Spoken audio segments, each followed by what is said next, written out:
You are listening to the Teach Middle East podcast, connecting, developing, and empowering educators. Hi, everyone, and welcome to the Teach Middle East podcast. Today, I am with Chandini Misra, and she is the principal of Repton Al-Barsha. Hope I rolled all of that off my tongue correctly, because you guys know sometimes I mess up people's names like it's no man's business. But Chandini, she was kind enough to pronounce it for me before we came on air, so that I didn't butcher it. But we are so delighted to have her on the podcast, because we're going to talk all things leadership, all things education, but most of all, we're going to talk about her. We're going to get to know her, the woman who sits in that nice leather-looking seat right there in the principal's office at Repton Al-Barsha. Welcome, Chandini. Thank you, Lisa. Very excited to be here. Thank you for having me. You are most welcome. It's actually so interesting. Let me tell you, people, knowing people online, as in connecting with them, and then knowing them in person is a very fine line, because I do feel like I know Chandini, but I actually haven't met her in person as yet. And likewise, she does not know me in person. So what we are going to be talking about today is going to be new to me as well. So I'm excited to dive in. Chandini, where did it all begin? Where are you from? Where did you grow up? And all of that good stuff. All of that stuff. So I was born in India in a state called Orissa, which is on sort of the northeast coast. And then I moved to the UK. My dad got a job as a doctor in England. So I moved to the UK when I was quite young, didn't speak any English.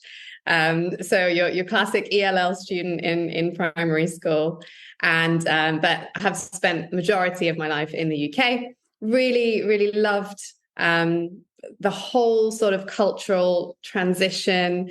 I love being part of both cultural identities. And I think it's wonderful now living in Dubai that there is so much of that, and that home is just really where you make it. So yeah, that was my sort of journey to the UK, and then grew up in the UK, went to school there, secondary school there and university, and started working there, moved to Dubai about 6 years ago. Brilliant.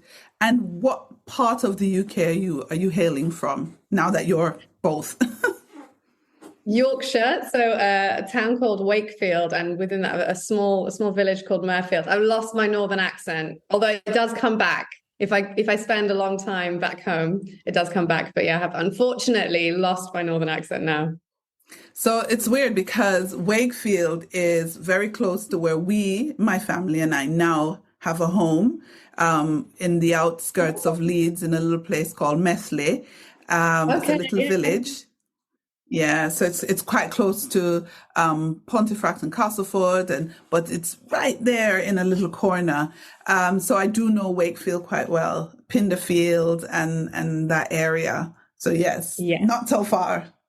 And that's where I went to school, actually. So Wakefield Girls High School was my school. Oh, okay. And I know that school. Quick one. In terms of family, are you an only child, siblings? I have an older brother, and we ended up actually both doing science degrees at university. So there must have been an influence, I think, from my parents. He studied physics and I studied chemistry at university. Brilliant. And so your journey into education started as a science teacher, I suppose. It did, but actually, I didn't think when I was at university that I would end up in education. I chose a science degree because I wasn't sure exactly what I wanted to do. I loved science. I loved working with people, but I knew for sure I didn't want to be a doctor because I did the work experience and realized very quickly that I can't stand the sight of blood. I cannot handle needles. I'm still terrified of needles. It is very embarrassing every time I have to go and have a checkup or a blood test. I have to look away and tell them that I might get woozy. So really, the thought of working in a hospital still, gives me the creeps. I just couldn't do it. I have huge admiration and respect for the people that do. But I chose a science degree because I just loved science. I loved chemistry. I had an amazing chemistry teacher who really did inspire me. And during my time at university, I started news reading on the student radio. So I got a little bit into radio and presenting and looking at news, and then became a journalist after university. So I was a journalist for BBC News 24. Great fun, really enjoyed it. And then the headquarters relocated. I'm not sure if you remember, but they used to be in London, then they relocated to Salford. And at the time, I just got engaged. So I thought I didn't really want to leave London. So the aim was to pursue another job within being a news correspondent, but to stay in London. So I took a year out and decided to try teacher training.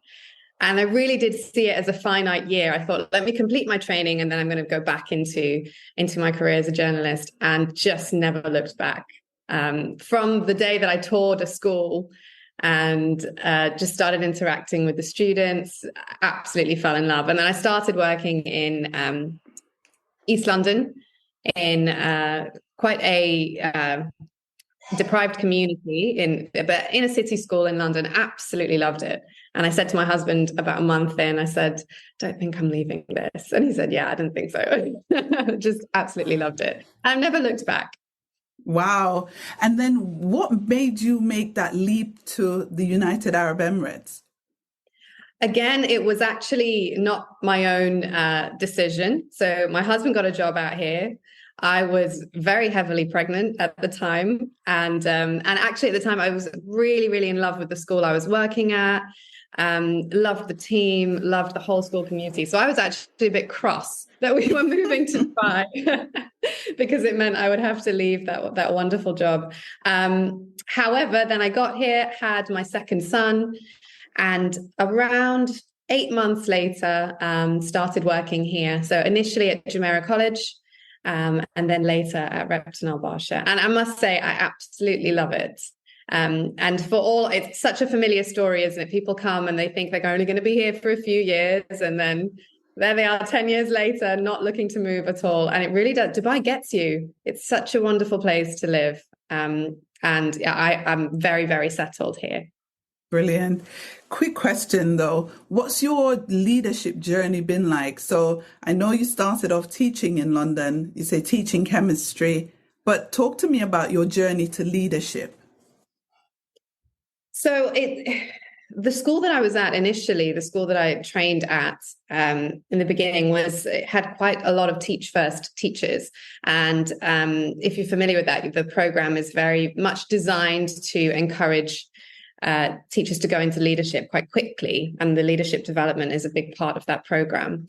I actually did a GTP, but I was in that community of teachers where that was very normal. So it was very normal in my second year. I started leading up the sixth form science department, which was still a relatively new area. We were opening a sixth form. And a year later, I was deputy head of the sixth form. And that was just very normal. And I learned a lot from doing that, made a lot of mistakes, and naturally we continue to do so. But it meant that I had to think quite strategically about how a school was going to develop at an early stage of my career. And then I actually moved out of London, again with my husband's job. We moved up north and back to Leeds, actually. So I was working in Leeds, and that was my first senior leadership role as an assistant head at a school in Woodhouse. And just a few years later, again, had to move with my husband's job. There's no more moving with my husband's job. I've told him now, by the way. And then moved to Dubai. And then I was assistant principal at Jumeirah College, and then became head of senior school here a few years ago. But it feels like such a whirlwind. You have to learn very quickly. And particularly in a growing school, there's an element of you build the bridge as you walk along it. But I'm incredibly privileged and so fortunate to have been inspired by so many great leaders, many of whom you have interviewed, actually, who I regularly look to for advice because we don't have all the answers. So and I couldn't have done any of this without the advice of great leaders. For sure.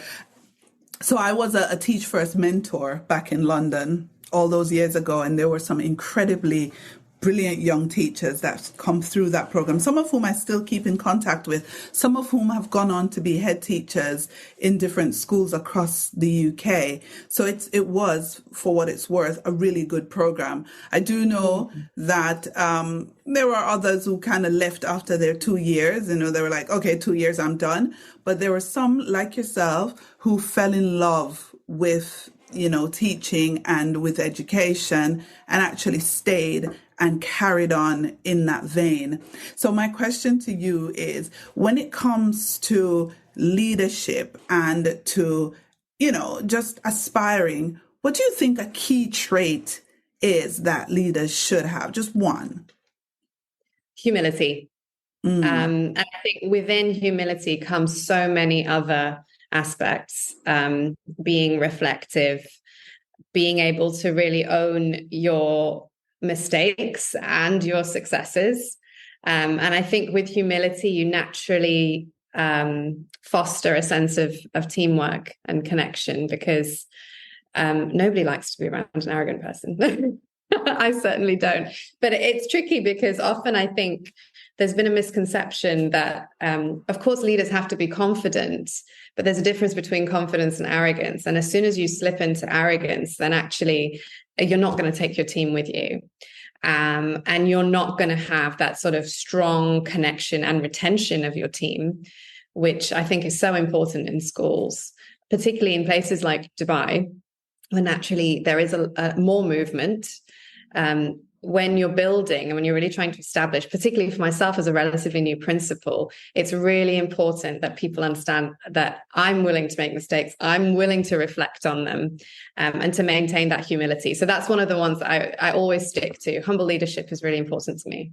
It is. I love the fact that you chose humility. I was hoping you'd choose empathy, but you chose humility, which is all. I feel like empathy comes within that too.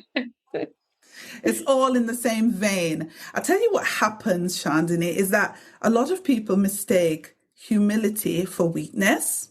They mistake it for not having a firm grasp on strategies and policies.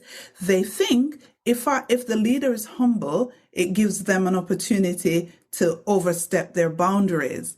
How do you handle people who try to look at you as a young woman, because I can tell from looking at you that you are a young woman? How do you handle the people who think it's okay to try and overstep that boundary just a little bit?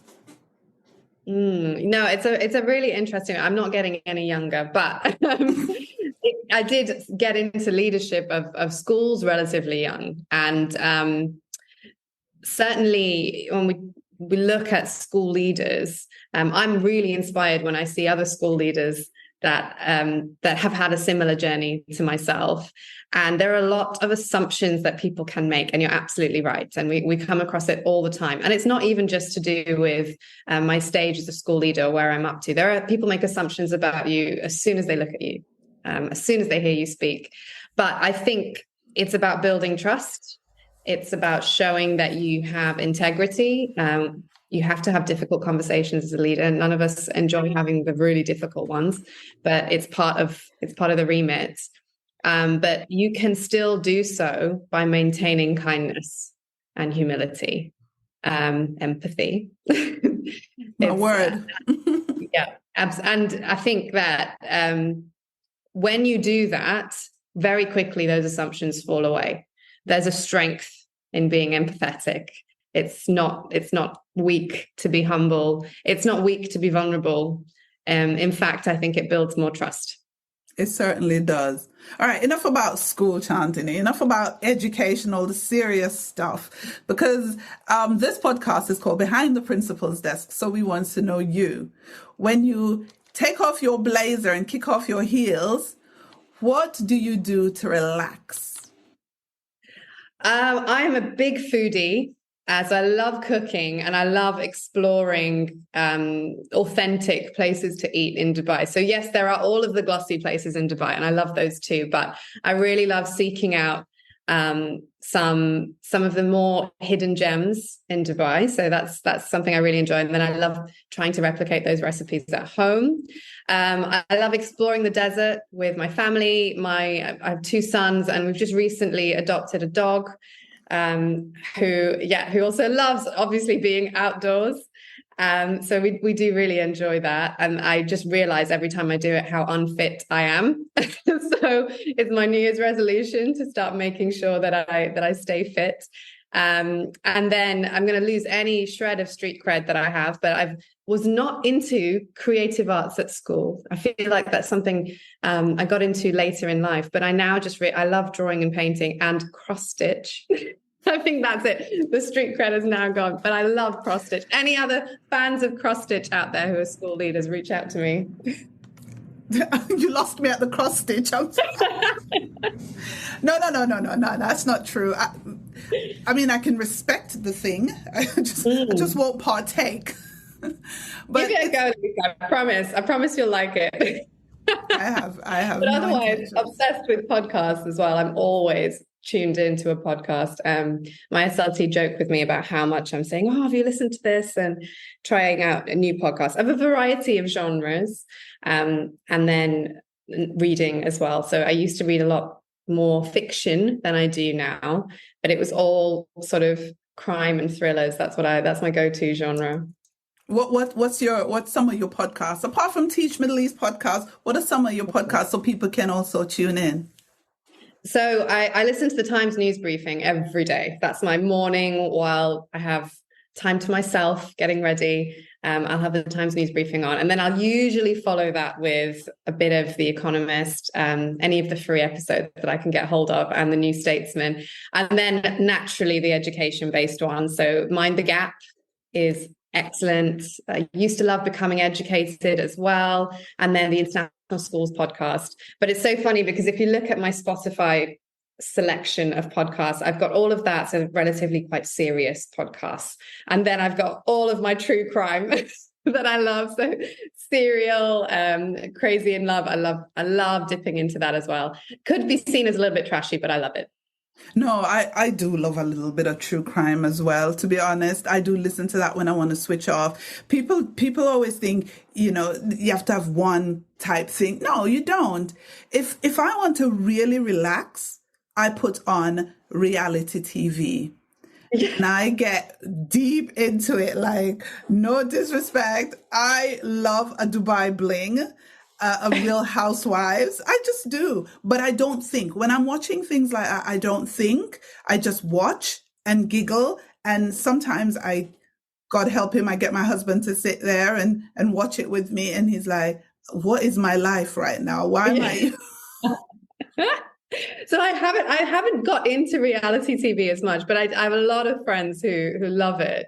But the true crime stuff I really love.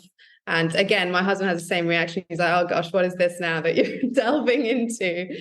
But it's funny because even with music, I think there's a lot of people who like one specific genre of music will quite often be a little bit distasteful about people who like something very different. And I've always loved such a variety of music, of books, of programs. I just think if you like something, you like it. That's okay if it's to somebody else's taste. So music, what are you into? Again, a real variety. As a 90s kid, I did all of the 90s dance music, the Spice Girls, the Blink-182, the Destiny's Child, all of that. So all of the commercial stuff. But more recently, I loved the hip hop, the old school hip hop. And again, I may have lost some people there too, but I still. But you've gained some. Yeah. That's true. And then more recently, I'm really enjoying Solange. There are some greats that are still really enjoy house music, but a variety, really. It's, again, if you looked at my Spotify playlist, you'd see such a mix of music. And I think that's great. I think it's important that we stay open-minded in all aspects. You can love one area of anything, but be open-minded to explore something else. For sure, for sure. You're a foodie. So what have you been discovering in Dubai? What spots have you discovered that are like off the beaten track? I guess I probably think they are, but they're probably classics that people know about. But have you been to Three Phils? No. Oh, Oh, by the okay. way, I am an Abu Dhabi girl through and through. I know nothing about Dubai, nothing at all. Okay. Okay. So you need to tell me when you're next here, and I'm going to give you a list of places to check out. So Three Phils is it used to be very small. It's now just expanded. Restaurant in Jumeirah Harbour, seafood based, but again, very authentic, delicious food. And it used to be a bit more of a hidden gem. It's now, because it's become popular, it's expanded a little bit. And then I love Indian food. I mean, naturally, that's my go-to. So Calicut Paragon, if you like your Indian seafood, is excellent. And again, these are nothing fancy. These, you go in, plastic chairs, sit down, but the food is absolutely incredible. And you get to see such a spectrum of Dubai enjoying that food, which is wonderful. You've probably heard of Ravi. That's Yes. another establishment. Yeah, really, really good. And then a noodle bowl. I don't know if you've heard of that. Again, very, very humble Chinese restaurant, but fantastic food. Okay. But do you cook? Yes. Oh my gosh. I love to cook. I love to cook. It's now about finding the time and the energy, because sometimes, and Dubai is, again, there's so much opportunity to order great food home. It's very tempting, but I do love to cook. And I'll be looking on Instagram for recipes, looking online for different recipes, and then putting my own spin on them. I started writing a recipe book, actually. I need to make sure I keep updating that. Wow. What's your go-to? What's your thing that you make at home that it just makes you feel, okay, this is home? For comfort food, yeah. I mean, in India, in Orissa, the state that I grew up in, it was all about fish and seafood. So for me, it's still all about the fish, the rice, you have the veggies on the side, that kind of staple Indian meal that I still love. For me, that's proper comfort food. Nice. I do love Indian food, but I think the Indian food that I love is very English, because I've been told by my Indian friends that what I'm eating isn't really Indian food. Because they're like, oh, you with your Rogan Josh and your Yeah, chicken tikka korma masala. and tikka masala, and they're like, that's Lisa, that is not typical Indian food. But I guess that's what, we grew up with in London, and we just thought, well, that's Indian food and we love it. Anyway, quick fire round. Are you ready? Italians feel the same. Yeah, I'm sure they do. All right. So we're going to do some quick fire round. Play along, anything that you're not happy with, just let me know. We can Oh, I'm always, nervous about this. Okay, let's go. We're good. We're good. What makes you angry? What makes you angry? Oh, gosh, that's a tricky one, because I feel like you have a lot of small things that might upset me, but generally I'm very measured. But I guess, yeah, real unkindness, lack of empathy. Yeah. That makes, and I shouldn't. And as an empathetic person, you should try not to respond. But that does make me feel quite upset and angry when I see that around. Yeah, no, it's one of those questions that kind of catches you off guard. But sometimes, like for myself, injustice makes me upset. If you want to get me angry, let me be in a restaurant where somebody is being rude to the wait staff or the servers just because they can. That's the end of the meal for me. Like I'm done. That kind of, yeah. It's not, I wouldn't even say abuse of power, because it's not abuse of power. It's disregard, isn't it? That makes me cross as well. See? Okay. Awesome. All right. Let's take it back to happy. If you could go anywhere on a holiday, where would you go and why? So I really want to go to Japan. This is I've never been. I'd love to visit Tokyo. I've heard so much. But just as a city, it seems so unique. And not like anywhere else I have visited. So Japan is on my hit list. And then we really loved going on safari. And my husband and I went on safari for our honeymoon, but I'd love to do that again. Where did you go for safari? We were in Tanzania and in Kenya. So, yeah, it was just wonderful, not long enough. And I would love to go back and take the kids now that they're a little bit older and they can manage the early starts and the relatively long drives and long days. That's something else we'd love to do. Yeah, that's brilliant. So if you had I was going to say if you won the lottery, but I remember where we are. If you got a bag of money for a day and you had to go out and spend it, what would you go out and buy? Oh, gosh, I'm really not that into stuff. I'd probably want to use it to have experiences.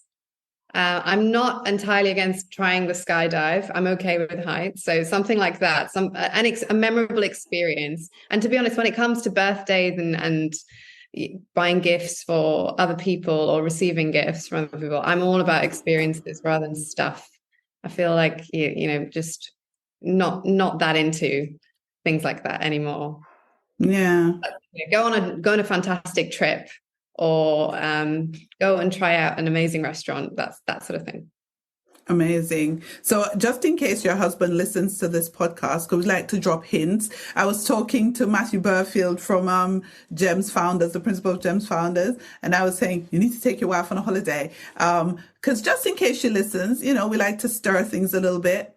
What could your husband do for you that would make you extremely happy? Gift, experience, what could it be? Do you know what? I think the best thing that we can give anybody that we love is our time. And we're all very, very busy and we raise kids and school leaders or we're teachers, we're professionals. Life is very busy. And I think just time together, reminiscing, laughing, joking. I think that's a really boring answer, isn't it? No, it's I want truth. Give me truth. Yeah. My listeners know that. I think time away. Yeah. Time together. Time spent with family. I think it's important. We also make sure that we spend some time without the kids too, because that's important as well. So yeah, just time. And then whatever you choose to do with it, whether it's exploring a new country, going out into nature. I think, the best thing you can give anybody is your time. Yeah, no, I agree with you. And don't worry about the answers. If you've listened to this podcast, as I think you have, and others, you would know what we want to know you. And so if your answer seems boring, it isn't. It is the truth. And that's what we want. Raising two boys in Dubai, how do you keep them grounded? Gosh, yeah, really good question, because I often think about this with students too. And again, there's a lot of misconceptions, I think, about Dubai. Certainly when I speak to my friends in the UK, and I actually think it's completely possible. And I've seen so many wonderful grounded students and grounded adults. I think it's just about making sure that you apply importance to the most important things.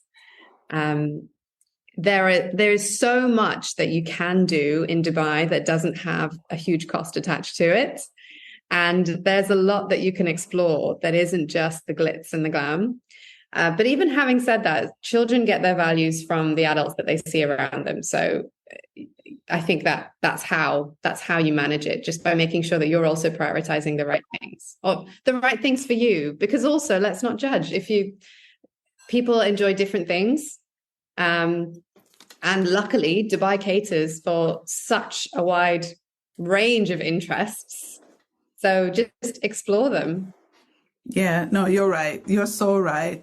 And I ask that question a lot because my boys, there are times when they come out with things that make me go, you are really out of touch with reality. Like, but it's their reality versus mine. And how do I expect them to understand any of the hardships? I mean, me as an immigrant moving to the UK as a young girl, and they won't get that. They don't understand that because they live a different life. But I'm also very curious. So I asked you that question selfishly because as a mom, I want to know what tips people have for keeping their kids' feet firmly planted on the ground. Yeah, and it's a really good point to raise, because I feel the same. I feel like I saw the struggle around me as a child, and I wonder how much are they really exposed to that here. And you hear the phrase, "Oh, Dubai is a bubble," and in many ways, it's people feel that way because it's just so different. The networks that you have here, the safety, we really are so fortunate to live here. And I think that's what gets lost when people just assume that it's one way of living, when it really isn't. But it is possible for young people to understand struggle and understand experiences of people from a diverse range of backgrounds. What a wonderful place to do it here. But yeah, they don't have to have seen what we traditionally define as, okay, I saw that growing up and therefore it's given me these values. You can still transfer those values. Yeah, yes. Take heart, Lisa. Your child, they won't be soft. They can go back to Tottenham and hold their own, or not. Oh, yes. When they have to learn those things, they'll learn those things. They have no idea. They don't know how to take a bus. And they're in secondary school. There's a whole other podcast by itself. But quick one for you. For women who are aspiring to leadership, younger, middle-aged, older, it doesn't matter. What advice, if any, do you have for them? It's a cliched thing to be authentic, but I think for any leader, the minute that you start trying to be what you think others want from you, rather than just, and that's hard to keep that up. When you're just not being yourself, you realize that you don't have the capacity to keep doing that forever. It's actually quite draining. So, maintain your integrity. I think that's everything, because it's really hard to keep doing something when there's an elephant in the room and you know that it's not actually what you would do if no one was looking. And that's really how we define the culture in our organizations. But yeah, stay authentic, and also find an organization, a school, whatever it might be, even if not in education, but the values have to align with your own, because again, otherwise you're almost pretending, and that's exhausting. So find somewhere that really aligns with your own values, and be the head that you want to be in that school. And if you feel that that's not who you are, and that's not working, then serve elsewhere. Find somewhere to serve a community where all of those things align, because that's when you find your ikigai. That's when it doesn't feel like work anymore. Amazing. Good response, which takes me to your community and the work you're doing at Repton Al-Barsha. And congratulations on your outstanding BSO rating. Talk to me about what makes Repton Al-Barsha a special place for learners and staff alike. Oh, I'm very biased, but it is. Yeah, you just have to step into the school to feel the warmth that oozes from every corner. I think with being a through school, and previously I'd only ever worked in secondary only settings. So this is my first experience of working in a through school. But there is something really wonderful about having children as young as 3 looking up to the senior students on one campus. So I think that's one of the things that makes it really special. And to see those older students interacting with the younger students is wonderful. Our parents are such a wonderful presence and really supportive of the school community. And I think that's wonderful. And the staff, I love the staff body. Very, very fortunate to have joined a school where the staff are so invested in the student experience. So you bring all those things together. Of course, it's a wonderful place to work. Now, of course, I'm the head. I would say that, but it's something that I feel it's not. Every head of every school is sometimes struggling. There's not any head in the world that will say that there aren't challenges, and of course there are. They come our way every day, and one of the beauties of the job is you don't know what's coming through the door. But again, as I said, I found my ikigai because of the way that those things all align with my own values. Brilliant. And so with all of that, you end up with a community and a culture that's been rated outstanding. Congratulations to your team and to yourself. And obviously, it wouldn't be right to not mention the fact that in any school and in every school, there are areas that you're looking to improve. So at Repton Al-Barsha, what are you guys looking at as your next move, your next step to being even better? We're expanding into a sixth form in August, so that's really exciting. And the senior school is still a relatively newer entity across the whole school. So that's really where we want to ensure that students, that the junior school has been running for a lot longer. We want to make sure that that journey all the way through to 18 is such an incredible student experience that the students leave us and say, well, I'm still a Reptonian. I still look back fondly at my time at Repton Al-Barsha. And then all of the things feed into that. So then you start looking at the curriculum and you get it more granular and you're looking at teaching and learning. But making sure, I think, that experience for the students and that they're building their confidence, their character, their compassion, their curiosity is a different journey in FS than it is in sixth form. But the way that journey aligns all the way through, that for me is the vision now, because we're going to end up with year 13 completed in a couple of years. We've got to make sure that journey is a wonderful one for the students. Amazing. Thank you, Chandini. That wasn't too bad, wasn't it? It was great for me. I don't know about you. I loved that. Oh, I really enjoyed it. Thank you. Thank you, Lisa. Thanks for being my guest on the podcast. Thank you. Thank you for listening to the Teach Middle East podcast. Visit our website, teachmiddleeast.com, and follow us on social media. The links are in the show notes.